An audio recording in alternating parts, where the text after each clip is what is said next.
Welcome student. Last period we have also studied chapter number 1, natural resources, air, water and land. In this chapter we have also studied natural resources, air, water and land. Page number 5th is also completed and today we are teaching page number 6. Today we are teaching what is made by land. Let's try page number 6 वरती पाहूयात आपण. Process आपल्याला एक करायला सांगितलेली आहे. First point is take a transparent plastic bottle, a handful of soil, some stones, sand, some dry leaves and waters.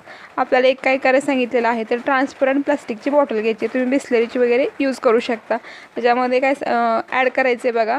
त्याचं पुढचं जे हँडफुल ऑफ सॉईल म्हणजे एक मुठभर माती घ्यायची, सम स्टोन्स काही दगड, सँड्स वाळू, सम ड्राय लिव्स अँड वॉटर म्हणजे काही वाळलेली पानं आणि माती घ्यायची. Cut off the upper tapering parts of bottle म्हणजे त्या जे आपण बॉटल घेतलेली आहे ट्रान्सपरंट त्याचा पुढचं वरचं जे म्हणजे अप्पर टॅपरिंग पार्ट म्हणजे वरचा निमुळता जो भाग आहे तो आपल्याला कट करायचा आहे आणि त्याच्यामध्ये हे आपलं जे सॉईल आहे, स्टोन, सँड, लिव्ज वगैरे आहे तर हे सगळं जे मटेरियल आहे ते आपण त्याच्या बॉटलमध्ये ॲड करायचं आहे. Put the rest of materials in the lower part and add water. हे सगळं आपण मटेरियल आपण त्याच्यामध्ये ॲड केल्यानंतर वॉटर त्याच्यामध्ये ॲड करायचं आहे. स्टर the mixture थ्रूली and put it aside. आता हे सगळं मिश्रण ॲड केल्यानंतर त्याच्यामध्ये वॉटर टाकल्यानंतर स्टर करायचे म्हणजे ढवळायचे आणि ठेवून द्यायचं आहे थोड्या वेळासाठी. Observe in the next day. दुसऱ्या दिवशी आपल्याला काय करायचं निरीक्षण करायचं आहे. How does the mixture in the bottle looks now. म्हणजे आता दुसऱ्या दिवशी आपण हे ऑब्झर्व करायचे आणि आपल्याला ती बॉटल कशी दिसते हे पाहायचं आहे. डू यू सी लेयर्स दिसतात का आपल्याला आणि what seen in the different layers from top to bottom. म्हणजे आपल्या प्रत्येक त्या बॉटलमध्ये आपल्याला लेयर्स दिसतात का तर बघा तर येस. तर look at the diagram 1.7 layers of mixture in the bottle. दुसऱ्या दिवशी ऑब्झर्वेशन केल्यानंतर आपल्याला कसे लेयर्स दिसतात बघा. बिग स्टोन जे आहेत ते आपल्याला बॉटलच्या तळाशी दिसतात, त्याच्यावरती स्मॉल स्टोन, नंतर सँड, नंतर सॉईल आणि वरती ड्राय लिव्स असतील आपल्याला दिसतात. The land on the earth also looks like this. If a pipeline is being laid in your neighborhood. म्हणजे बघा जमीनसुद्धा अशाच प्रकारची बनलेली असते. तर आपल्याला इथे एक एक्झाम्पल दिलं आहे. तर पाईपलाईन तुमच्या शेजारी वगैरे जर एखादा नेबरहूड म्हणजे शेजारी वगैरे असेल, पाईपलाईन खोदत असतील तर तुम्ही हे ऑब्झर्वेशन करू शकता. Observe carefully the pits dug from this purpose. म्हणजे पाईपलाईन खोदत असताना खड्डा जर पाडलेला असेल तर त्या ठिकाणी तुम्हाला खड्ड्याला एका साईडनं लेअर दिसते. You will see some layers under the land surface as show in the accompanying figure. If the land has matured soil, the topmost layer is formed by the decomposition of the remains of plants and animals. म्हणजेच बघा if the land has matured soil म्हणजे परिपक्व soil केव्हा तयार होते किंवा कुठं तयार होते तर the topmost layer is formed by decomposition of remains plants and animals. म्हणजेच बघा प्लांट्स आणि ॲनिमल्सचं डिकॉम्पोजिशन होऊन हा सॉईलचा म्हणजे मॅच्युअर सॉईलचा वरचा जो लेअर आहे टॉपमोस्ट लेअर हा तयार होतो. मग ह्या लेअरला काय म्हटलं जातं तर बघा this layer is also called humus म्हणजेच कुथिल मृदा असं याला म्हटलं जातं. It is usually found in dense forest. हा जो ह्युमन्स सॉईलचा जो आहे तर कुठं आढळून येते तर डेन्स फॉरेस्ट म्हणजे घनदाट जंगल आहे त्या ठिकाणी जास्त प्रमाणावरती किंवा जिथं हा थर जास्त प्रमाणावरती आढळून येतो. The land below this is full of sand, soil, small stones, worms and insects. मग हा जो आपला सँडचा जो लेअर आहे तर त्याच्या खाली बिलो म्हणजेच खाली तर बघा काय आढळून येतं तर सँड आहे म्हणजेच वाळू आढळून येते, सॉईल माती, स्मॉल स्टोन्स छोटे छोटे दगड, वॉर्म्स म्हणजे कीटक अँड इन्सेक्ट म्हणजेच कृमी किंवा कीटक आपण ह्या दोनांना म्हणूयात. Soil and pieces of bedrocks are found below this layer of land. म्हणजेच बघा या माती ही जी माती आहे तर या मातीच्या खाली काही खडकाचे तुकडेसुद्धा आढळून येतात. दिस सॉईल इज इमॅच्युअर्ड म्हणजेच ह्या सॉईलला आपण अपरिपक्व माती असं सुद्धा म्हणू शकतो. Further below this layer the proportion of soil decreases and that of Roxx increases. म्हणजेच बघा याच्या खाली नंतर इमॅच्युअर सॉईलच्या खाली एक जो लेअर आहे तर त्याच्यामध्ये बघा सॉईल डिक्रीज होत जाते, म्हणजे मातीचं प्रमाण कमी होत जातं आणि रॉक्स इन्क्रीज म्हणजे खडकांचं प्रमाण वाढत जातं. This is the layer of bed rock म्हणजेच हा जो लेअर आहे तर तो आपला बेडरॉक असेल, म्हणजे खडकाचा मूळ खडकाचा असेल. That is why soil in different regions in different. म्हणूनच बघा माती ही जी आहे प्रामुख्याने सगळीकडे वेगवेगळ्या भागामध्ये वेगवेगळी आढळून किंवा वेगवेगळ्या प्रदेशानुसार वेगवेगळ्या भागात वेगवेगळी आढळून येते. The colour and texture of soil are both determined by the bedrock. म्हणजेच बघा प्रत्येक रिजनमध्ये सॉईल डिफरंट असल्यामुळे सॉईलचा कलर आहे तो वेगळा असतो. टेक्स्चर म्हणजे त्याचा पोत जो आहे तो सुद्धा सॉफ्टनेस आहे का हार्ड आहे हातात घेतल्यानंतर जाणवतं तो आपलं टेक्स्चर झालं तर ते सुद्धा प्रत्येक ठिकाणी डिफरंट आपल्याला दिसून येतं. Okay, look at the diagram 1.8 layers of land. याच्यामध्ये दिले बघा पहिला जो आहे लेयर्स तो आपला ह्युमस आहे. आकृतीमध्ये तुम्ही पाहू शकता म्हणजे काही प्लांट आणि ॲनिमल बॉडींचं डिकम्पोजिशन होऊन आपला वरचा जो ह्युमस सॉईल जे आहे तो आपला लेयर तयार झालेला आहे. त्याच्याखाली इमॅच्युअर सॉईल, याच्यामध्ये आपल्याला काही रॉक्स, याच्यामध्ये आपल्याला काही स्मॉल स्टोन्स आहेत, सँड किंवा सॉईलचं प्रमाण दिसून येत आहे. त्याच्यानंतरचा जो लेयर आहे तर बघा layers of soil and small Roxx आढळून येतात आणि लास्टला जो आहे तो बेड रॉक म्हणजे मूळ खडक असणारा तो आपल्याला लेयर आढळून येत आहे. तर आता आपण पुढचा पॉईंट पाहूया, the process of soil formation. म्हणजे आपली माती तयार होण्याची प्रक्रिया कशी असते ते आपण पाहूयात. The soil on the land is form by a natural process. म्हणजे ही जी आपली सॉईल होण्याची जी प्रोसेस आहे ती आपली नॅचरल आहे, म्हणजेच नैसर्गिक आहे, मानवनिर्मित नाही आहे. Abiotic components of soil are supplied through the weathering of the bedrock. म्हणजे बघा अबायोटिक कंपोनंट्स म्हणजे non living things of soil are supplied through weathering of bedrock. म्हणजेच बघा म्हणजे अबायोटिक कंपोनंट्स आहेत या सगळ्या याचा मृदेवरती काही प्रमाणात घटक पुरवले वगैरे जातात. Due to the heat, cold and water of the sun. म्हणजेच बघा ऊन असेल, वारा असेल, पाऊस असेल यासारख्या wind and rain respectively the bedrock breaks down into pieces. म्हणजे बघा ऊन, वारा, पाऊस यासारख्या गोष्टी, उष्णता असेल, थंडी असेल यामुळे काय होतं जो आपला मूळचा बेडरॉक जो आहे मूळ खडक तर या खडकांचं काय होतं ब्रेक होतात म्हणजे तुकडे तुकडे पडतात. Stones, sand and soil are formed from this pieces. मग या स्टोनचं म्हणजे ह्या खडका बेडरॉकचं स्टोनमध्ये कन्व्हर्जन होतं, सँडमध्ये किंवा काही सॉईलमध्ये कन्व्हर्जन होतं. मग त्याच्यानंतर बघा microbes, worms and insect are found among them. मग आता हे आपल्या म्हणजे बेडरॉकचं ब्रेक झाला आणि ब्रेकचं झाल्यानंतर म्हणजे तुकडे झाल्यानंतर खडकाचे छोटे छोटे दगड असतील, वाळू किंवा मातीमध्ये रूपांतर झाले. मग ह्या वाळू किंवा मातीमध्ये आपल्याला मायक्रोब्स म्हणजे सूक्ष्मजीव आढळून येतात. नंतर वॉर्म्स म्हणजे कृमी, इन्सेक्ट म्हणजे कीटक अशा आपल्याला त्याच्यामध्ये आढळून येतात. Rodents like mice and rats are also found here.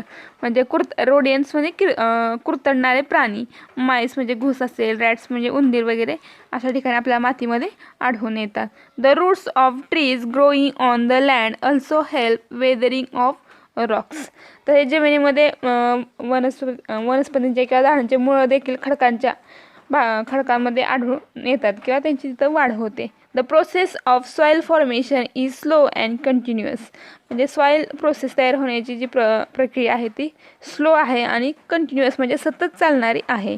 It takes about 1000 years of a 2.5 centimeter thick layer of mature soil to form. म्हणजेच बघा जवळजवळ 2.5 सेंटीमीटरचा थर तयार होण्यासाठी परिपक्व सॉईलचा थर तयार होण्यास सुमारे हजारो वर्ष लागतात. Soil can get destroy in a short period due to flood, storms and human activity such as mining. म्हणजेच काय तर आपली जी सॉईल तयार झालेली आहे तर ही सॉईल जास्त डिस्ट्रॉय म्हणजे थोड्याच कालावधीमध्ये काय होते नष्ट होते. कशामुळे नष्ट होते तर आपली सॉईल तयार झालेली due to a short period due to floods. म्हणजेच बघा पूर निर्माण झाल्यामुळे आपली जी सॉईल तयार झालेली आहे ती वाहून जाते. स्ट्रोम्स वादळ आल्यामुळे वादळ आल्यामुळे पण आपली माती बऱ्यापैकी वाहून जाते. ह्युमन ॲक्टिव्हिटी म्हणजे मानवी काही कृत्यांमुळे, जसं की खोदकाम किंवा आपण खाणकाम म्हणूयात, असं केल्यामुळे पण माती आपली बऱ्या प्रमाणात म्हणजे नष्ट होते. That is why it is necessary to conserve soil and to prevent erosion of land. म्हणूनच आपल्या जे सॉईल जे आहे तर तिचं कन्झर्वेशन करणं गरजेचं आहे. तर हे कन्झर्वेशन आणि सॉईल इरोजन जे आहे ते आपल्याला रोखायचं आहे. तर कसं आपण रोखू शकतो किंवा सॉईल इरोजन जे आहे ते कसं थांबवू शकतो, म्हणजे जमिनीची धूप आपण कशी थांबवू शकतो किंवा मातीचं संवर्धन जे आहे ते आपण कशा प्रकारे करू शकतो. तर बघा, the best remedy for this is to increase the green cover of land. म्हणजेच आपल्याला सॉईल इरोजन जर आपल्याला प्रिव्हेंट करायचं असेल तर आपण काय करायचे, जे आपले लँड आहे तर लँडला ग्रीन कव्हर आपलं असणं, आच्छादन म्हणजे वनस्पतींचं ग्रीन कव्हर म्हणजे वनस्पतींचं आच्छादन असणं आवश्यक आहे. वनस्पतीचं आच्छादन असले म्हणजे वनस्पती जर असतील त्या लँडवरती तर तिथं सॉईल इरोजन म्हणजे जमिनीची धूप होणार नाही. Erosion of land is reduce if grasses, trees and bushes are grown in it.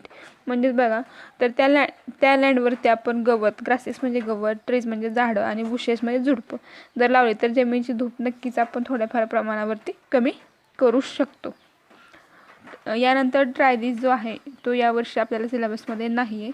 नंतर डू यू नो हा पण आपल्याला पार्ट यावर्षी सिलेबसमध्ये नाही. आता खाली या, forest on land got burn underground due to the great upheaval that took place on the earth many ages ago. म्हणजेच बघा, एकेकाळी पृथ्वीवरती बर्न म्हणजे अंडरग्राउंड म्हणजे जे पृथ्वीवरचे जे फॉरेस्ट आहे तर ते काय झालं गेलं, जमिनीखाली गाडलं गेल्यामुळे काय झालं तर तिथली जी तिथं मृतावशेष वगैरे जे तयार झालेलं आहे, मग अनहेवल्ड म्हणजे उत्क्रांती होत गेली. After that the process of formation of fossil fuels.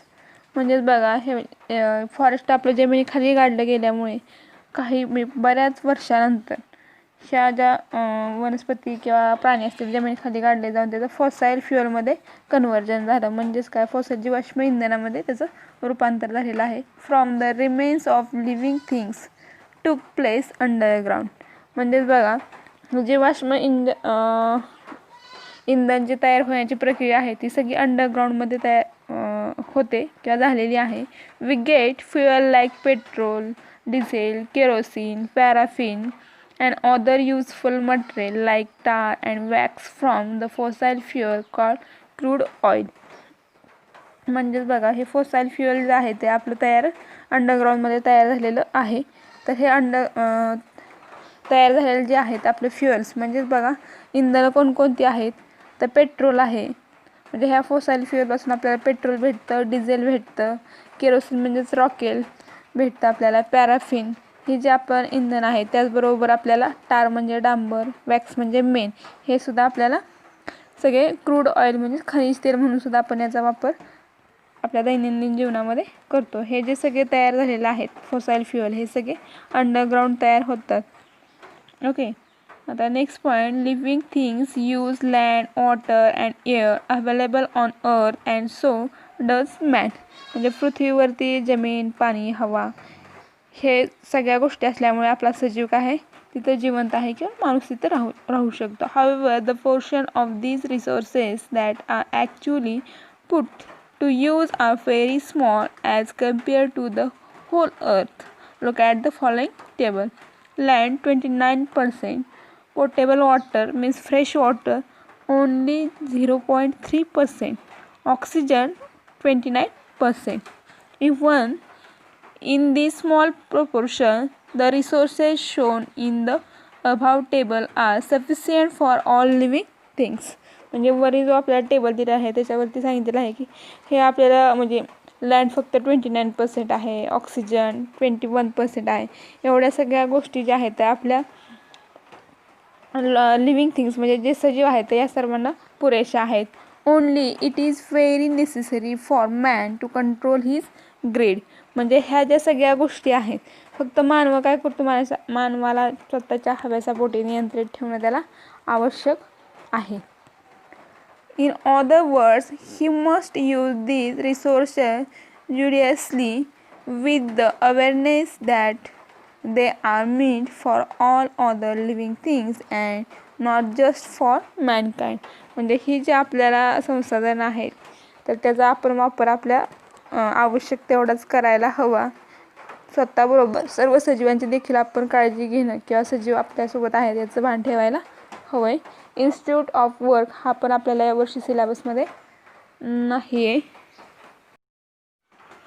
आता पेज नंबर 8 वरती या. व्हॉट वी हॅव लर्न म्हणजे आपण काय शिकलो. The elements available in nature which fulfil the basic needs of living things are called natural resources.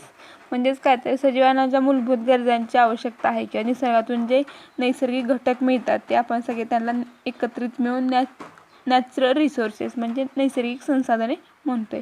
Air, water and land are most important natural resources. हे natural रिसोर्सेसमधले air, water आणि land हे महत्त्वाचे घटक आहेत. सॉइल हॅज बोथ बायोटिक आणि abiotic constituent. म्हणजेच बघा जमिनीमध्ये जमीन आणि मृदा हे दोन महत्त्वाचे घटक त्याच्यामध्ये आहेत. जमीन आणि मृदा एकच नसून त्याच्यामध्ये फरक आहे. There are many constituents of air such as nitrogen, oxygen, carbon dioxide, inert gases, water vapor and dust particles. हवेमध्ये बघा कोणकोणते आपण घटक आहेत हे पाहिलेले आहेत. The ozone layer is a protective shell of earth. आपण ओझोन लेअरचा सुद्धा अभ्यास केलेला आहे. तर ओझोन लेअर जो आहे पृथ्वीचा प्रोटेक्टिव्ह सेल म्हणजेच पृथ्वीचं संरक्षक कवच आहे. याविषयी पण आपण माहिती अभ्यासलेली आहे. Natural resources should be used carefully and sparingly. म्हणजे नैसर्गिक संसाधने आहेत यांचा काळजीपूर्वक आणि काटकसरीनं वापर करणं गरजेचं आहे. कारण हे सगळे नॅचरल रिसोर्सेस जे आहेत तर ते मानव निर्मित नाहीत, तर नॅचरल म्हणजे नैसर्गिक पद्धतीने हे सगळे तयार होतात. त्याच्यामुळे त्याचा वापरसुद्धा आपण काळजीपूर्वक आणि काटकसरीनं करायला पाहिजे. अशा प्रकारे आपला हा सिलेबस चॅप्टर संपलेला आहे. तर या चॅप्टरमधला आपला होमवर्क जो आहे तर तो पेज नंबर 8 वरील एक्झरसाइज कंप्लीट करायचा आहे आणि व्हॉट्सअप ग्रुपला त्याचे इमेजेस सेंड करायचे आहेत.